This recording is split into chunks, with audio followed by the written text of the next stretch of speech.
싸게 공급할 수 있느냐? 아니요. 오늘이 제일 싸요. 토지 가격은 한번 지난 20년 동안 데이터를 보셔도 돼요. 한 번이라도 떨어진 적이 있는지. 지금 서울 시내가 어떤 상황이냐면 토지 가격이 떨어진 거 한 군데도 없어요. 사실 저는 앞으로 10년은 멸실의 시대라고 봐요, 서울은. 임대에 사는 분들은 그거를 방어하지 않으면 앞으로 5년 뒤, 10년 뒤에는 자기 월급의 50% 이상 나갈 수도 있어요. 공격이 최우선이에요. 안녕하세요, 림씨. 네, 안녕하세요. 이번 주 뭐 궁금한 것도 뭐 어제 저번에 그렇게 얘기 들었잖아요. 근데 너무 무서워지더라고요. 그러면 이제 어떻게 해야 되지? 저희도 정말 이게 싼 값으로는 더 이상 집을 구할 수 없는 건지 그게 좀 궁금합니다. 사실은 싼 값을 질 수 있으면 좋은 거잖아요. 그렇죠. 제가 지난 2시간 동안 말한 게 두 번에 정부 정책 부동산 진짜 끝난 거야. 그렇지 않고 지금부터 시작일 상황이 되게 힘들다는 얘기를 했고, 두 번째가 이제 공급적 측면에서 정말 쉽지 않은 얘기를 했어요. 공급이 지금 정부의 정책이 공급하고 별 떨어진 얘기를 한 거죠. 사실은 정책을 뭔가 말을 하시는데 세금이니 대출 규제가 이게 공급하고 무슨 상관인지라고 말씀했던 것 같고, 실질적으로 그러면 공급이 좀 제가 계속 저렴한 소득계층에서 이게 만들어져야 되는데 그게 쉽지 않은 거냐고 물어보신 거잖아요. 맞습니다. 저도 모르겠어요. 그게 아니고 그걸 저도 해봤어요, 사실은. 근데 우리는 제일 먼저 일본 고민은 이런 거죠. 우리나라가 수입 국가인 건 아시죠? 네. 우리나라가 식량도 사실 쌀 빼놓고 다 수입 거잖아요. 근데 집 짓는 건 아닐까? 이런 건물 짓는 거는 뭐 몇 프로나 제가 다 수입이구나. 많은 부분이 수입이 이루어지거든요. 그래서 만약에 진짜 그래서 전쟁 나면 해외에서 우리 걱정해야 되는 상태가 항상 그 모양이거든요. 더군다나 우리가 지금은 뭐 트럼프 시 때문에 지금 이제 많은 원자, 특히 기름값이 오르는 건 모든 산업에 이제 영향을 다 미치잖아요. 그럼 눈에 보이잖아요. 싸게 질 방법이 있을까? 근데 그 중에서 가장 문제는 토지죠, 토지. 어떤 분이 저한테 물어봤어요. 야, 강남에 싼 아파트들 요즘에 다주택자 아파트에 나온다는데 굳이 그러면 싸게 공부할 수 있지 않을까? 아니, 진짜로 아파트 가격이 떨어지면 당연히 싸게 공부할 수 있지 않을까요? 라고 생각하잖아요. 네. 근데 네. 이제 그걸 이제 한번 따져보자, 그죠?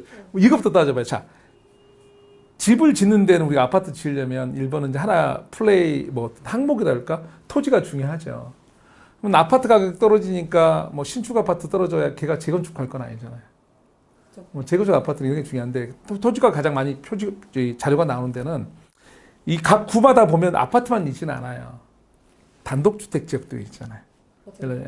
거기 이제 다세 있고, 뭐 광중구처럼 저층 주거지가 엄청 많은 데도 있어요. 그럼 이제 우리 따져봐야죠. 거기 땅값이 어땠는지를 따져보면 데이터가 그냥 나올 거 아니에요. 뭐 신축 아파트 갖고 땅값 따질 거 아니니까. 근데 거기를 가서 보면 임대가가 지금 아까 지금 저하고 지금 3번 만나시는데 임대가 계속 조사해 보면 답이 안 나오잖아요.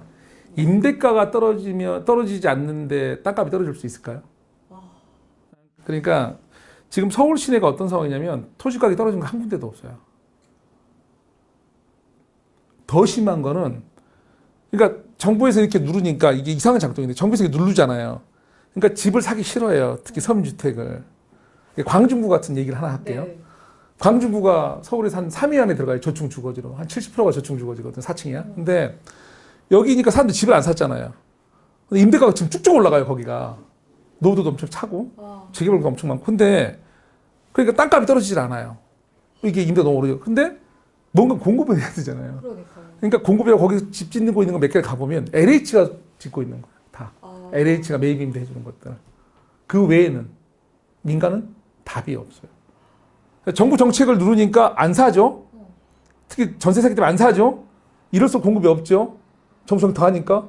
그러니까 공급이 더 없는 거예요. 임대가 계속 올라가는데. 그러니까 땅값은 이게 작동이 그렇게 돼요, 현장에서는. 그러니까 항상 현장이 중요한 게 이런 거예요. 정부 정책이 어떻게 이게 명분은 맞아. 근데 네 정책이 현장에서 어떻게 적용되는지를 봐야. 봤더니 집 사겠어요? 근데 집이 안 사니까 공급이 더 없잖아요. 임대가 계속 올라요, 노후돼서. 더군다나 이런 저층 주거지들의 문제가 뭐였냐. 전세 사기의 영향을 제일 많이 받은 지역이에요. 그래서 그 안에도 몇 년 동안 공급이 씨를 말랐었어요. 근데 임대가는 왜 기가 막히게 오르죠? 당연히 오르죠. 없으니까. 왜? 뭔가 오르는 이유는 뭐죠? 부족한 게 오르죠. 다시 한번 설명해. 제가 몇 번 반복하는 게 이런 거예요. 집은 필수제. 필수제가 안 지으면 당연히 대여 비용이 오르겠죠.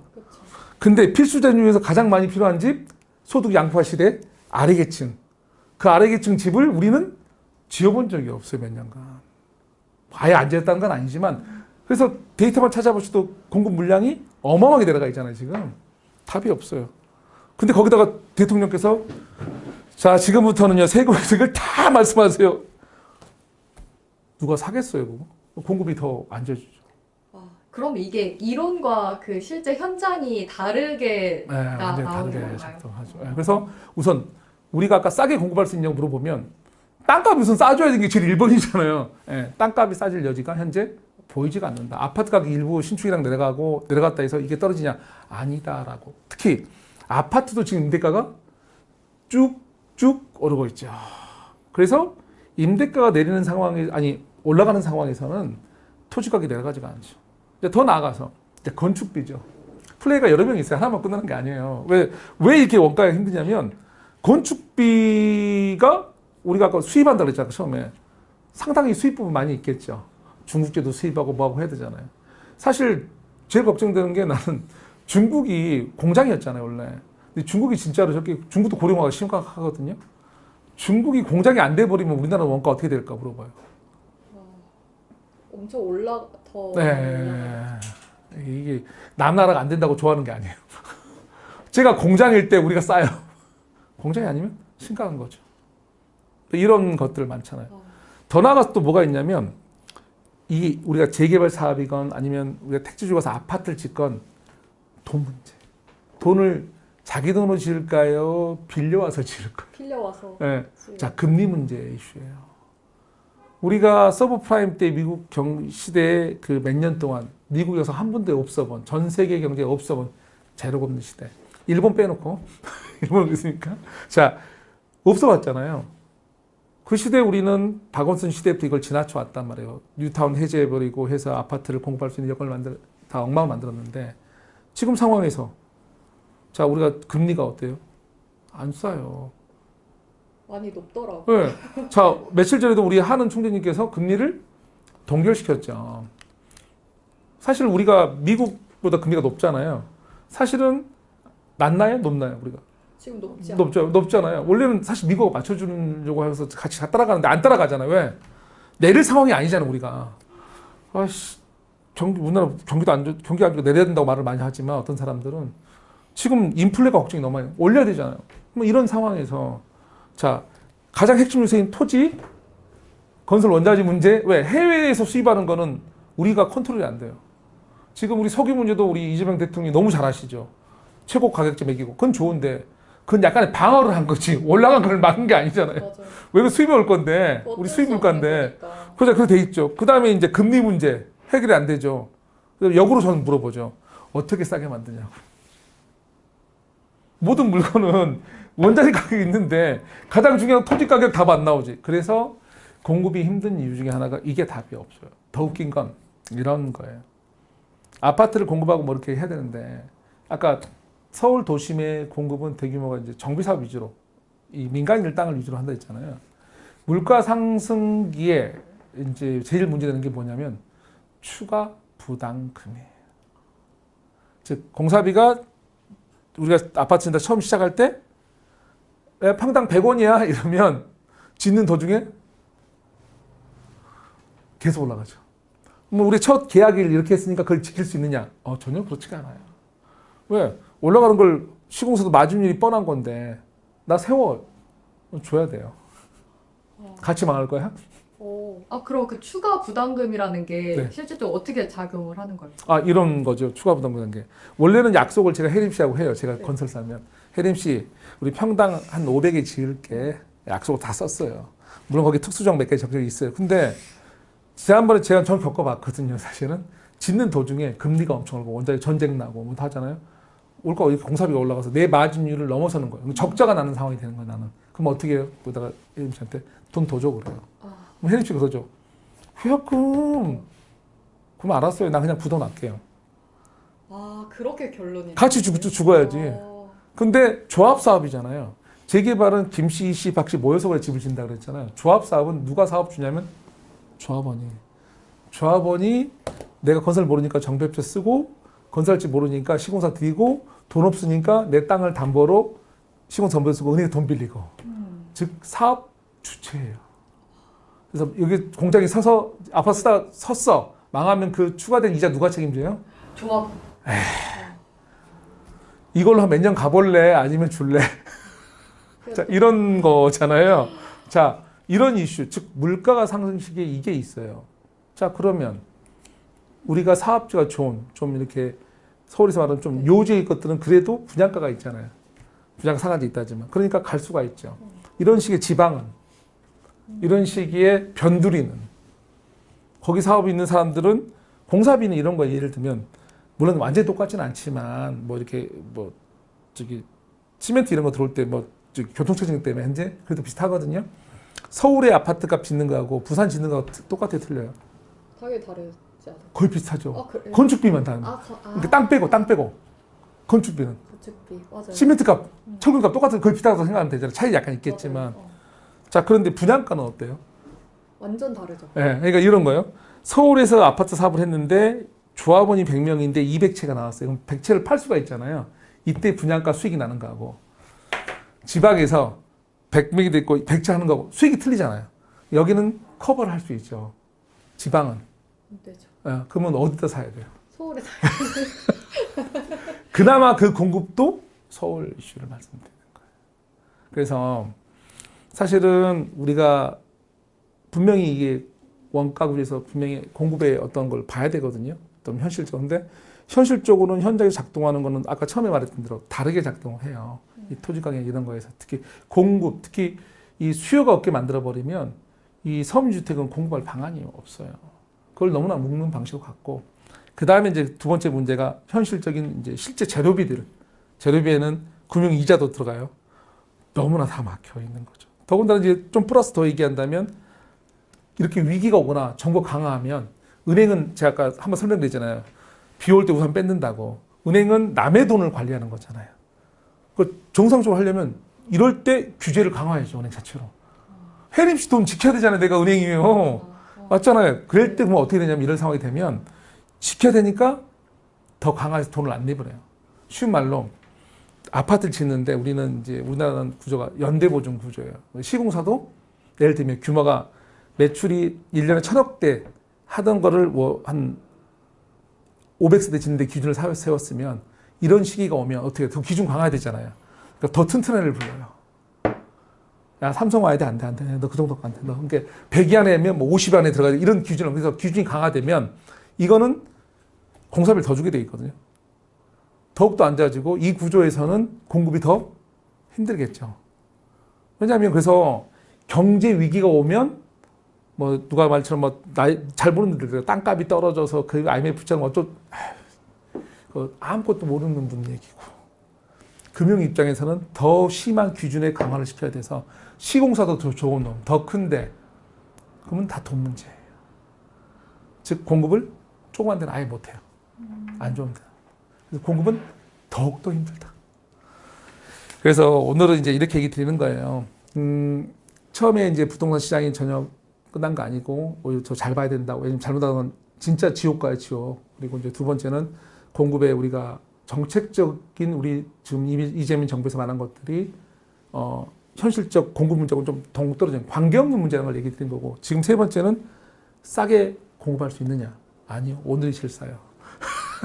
그 말 많이 들었죠. 여기서 많이 하잖아요. 오늘 제일 싸단 말을. 예. 한 2년 전부터 들었던 것 같은데. 그래서 항상 보면 계속 싸요. 토지 가격은 한번 지난 20년 동안 데이터를 보셔도 돼요. 한 번이라도 떨어진 적이 있는지.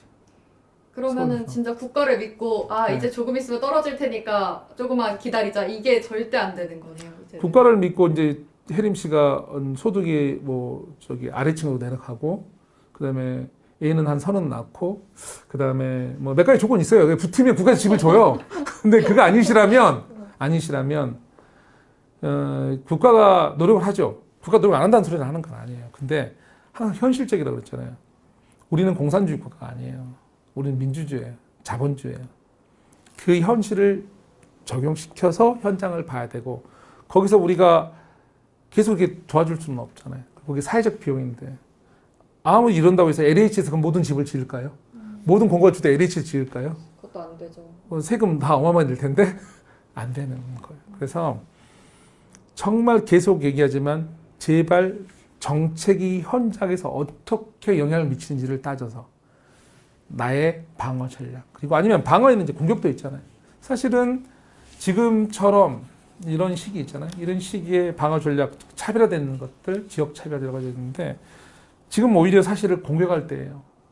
역으로 말하자면, 왜냐하면 남들이 안 할 때, 남들이 못 볼 때, 남들이 못 보는 현실을 볼 때 잘 사용하면 그때가 가장 효율적 투자를, 방어 전략을 세울 수 있는 거고, 남들이 다 하던 때 기사 보고 뛰면 달리기잖아요. 야, 기사 떴어! 뛰어! 하면 숨차서 못 따라가요. 더군다나 자본 있는 사람을 못 따라가요. 자본 있는 사람들은 신호가 같이 오면 따라갈 수가 없어요. 이제 그런 걸 인정을 하고 우리는 미리 준비를 해야 돼요. 그래서 오늘 시간 이제 마무리할 건데, 다시 한 번 말씀드리면 원가, 공급 측면에서 현재 상황에서 내려갈 길이 보이지가 않는다. 특히 절대적인 원가의 핵심인 토지 가격, 그거의 핵심 지표는 임대 가격. 임대 가격을 한번 보시라. 그리고 앞으로는 멸실의 시대라고 그랬잖아요. 사실 저는 앞으로 10년은 멸실의 시대라고 봐요, 서울은. 왜? 서울이 공급 얘기만 하는데 공급하려면 몇 개를 부셔야 되는데? 라고 물어보고 싶은 그 질문이거든요. 왜? 모든 공급이 정비사업 위주로 거의 90% 이상 돌아갈 수밖에 없는 상황에서, 그러면 첫 스텝은 파괴라고 계속 지난 매 시간마다 제가 이 얘기를 해요. 파괴라고. 즉 서울의 앞으로 10년은 20년 될 수도 있어요. 이 상태로 가면 늦어서. 그러면 멸실의 시대고, 멸실의 시대의 가장 문제는 임대 가격이에요. 그래서 내가 얼마의 임대에 사는 분들은 그거를 방어하지 않으면 앞으로 5년 뒤, 10년 뒤에는 자기 월급의 50% 이상 나갈 수도 있어요. 뭐 외국 40% 남고도 아니라고요. 그게 외국 사례들이에요. 외국들 보면 1억, 미국도 지금 미국이 잘난다 하지만 1억 받아봐야 10만 국 가면 주거비로 5천만 원 이상 돌아가는데 무슨 의미가 있어요? 그게 물가 오르고 의미가 없잖아요. 그런 걸 대비해야 된다. 더군다나 AI가 나왔기 때문에 좀 한동안 그 보완책이 나오기 전까지는 양극화는 싫어질 것 같다. 뭐 그 정도 상황입니다. 뭐 마무리할 건데 뭐 추가 질문 있으세요? 이제 저는 앞으로 그럼 궁금해요. 어떻게 방어를 해야 하는지가. 지금의 방법은 외람된 얘기지만 공격이 최우선이에요. 그러니까 뭐냐면 사실 청약 같은 건 저는 투기라고 보거든요. 경쟁이 너무 심하잖아요. 로또하고 똑같아요. 로또라며. 로또 도박 아닌가요? 맞죠. 로또라 하면서 이거 도박 아니라고 얘기하는데 웃기더라고요. 도박이에요. 경쟁률을. 물론 내가 진짜 국가에 충성해서 얘도 많이 나을 거고, 어떤 특공에 자신 있으면, 그거 아니면 서울에서 집을 사는 방법 뻔하거든요. 청약, 그 다음에 뭐 이제 직접 아파트를 사든지. 근데 그 대출이 안 나와서. 그 다음에 이제 재건축업도 마찬가지고. 아니면 재개발 쪽 A정부역 들어가서 그렇게 들어갈 수밖에 없고, 아파트는 실거주 요건이 있고 빌라는 실거주 요건이 없잖아요. 그게 분명히 투기 이전에 기회 틈의 빈틈. 단 이렇게 말해 재개발한다 그러면 그거 한 30년 걸리는 거 아니야? 근데 저는 지난 시간에 한번 말씀드렸죠. 지금 이 시간에 대해 고민을 누가 하냐고? 정부가 해요. 어떤 당이 하냐고요? 양당 모두 해요. 그래서 지난 그 구글이나 네이버나 이런 곳에 도정법 개정안이라고 한번 쳐보시면 지지난달이죠. 2월 달에 개정안 내용이 정리가 나와요. 그걸 한번 흐름만 이해 못해도 돼요. 흐름만 정부가 정말로 저 인간 말대로 서두르고 있고 빨리 하려고 노력하는구나, 법 개정이. 거기 발의된 의원들 다 치고는 다 민주당이에요. 태반이. 그래서 이 속도를 빨리 해주려고 있고, 좀 정부에는 이재명 대표하고 반대 소리지만 서울은 안전자산의 개념이에요. 그래서 서울로 하셔야 돼요. 이유가 없어요. 왜냐하면 개인적 투자 입장 말하는 거죠. 나한테 내 친척이 와서 야, 정부가 저렇게 하는데 부산에 해수부도 내려오고 이제 다 내려온다는데 HM 본사도 내려올 건데 있으면 안 돼? 나쁘지 않죠, 직업을. 그러나 상대 비교를 얘기하는 거예요. 비교했을 때 안전자산이 어디에라고 나한테 인구를 물어보면 여전히 많은 인프라는 여기 다 있어요. 못 따라와요. 그래서 또 시간이 지나면 거기에 집 있는 사람하고 여기 지나고 가격차가 또 벌어지겠죠. 그거는 과거 우리 아버님 세대 때 끝내야지 자식 세대까지 증여한다고 하면서 이러면 안 된다고 말씀하는 거예요. 그래서 부작용이 심할 때 원래 제일 투자율이 좋아요. 사실 투자는 남들이 안 할 때 그 틈을 찾아가는데 옛날에는 그래서 고급 정보를 뺀다 그러죠. 근데 지금은 그럴 수는 없고 지금 있는 건 뭐죠? 고급 그거를 분석을 하는 거예요. 근데 그게 어렵지 않아요. 그냥 써보시면 돼요. 혜림 씨도 오늘 가서 공급을 할 방법 진짜 제 말대로 멸시대 아닌지 다 찾아보시고 가능성을 따져보면 불가능한 단어가 나올 거예요. 그래서 임대가가 폭등할 수밖에 없어. 앞으로 향후 10년은 정부에서 많은 뭐 월세 지원책, 청년 지원책, 뭐 많은 지원책이 나오기 시작할 거예요. 안 할 수가 없어요. 근데 그 말은 역으로 말하면 뭐다? 기회. 지금 빨리 공부해서 움직여야 되는 거예요. 지금 기회에서 그렇게 하는 게 맞는 것 같아요. 그래서 오늘은 이 정도로 하고 또 다음 시간에 뵐게요.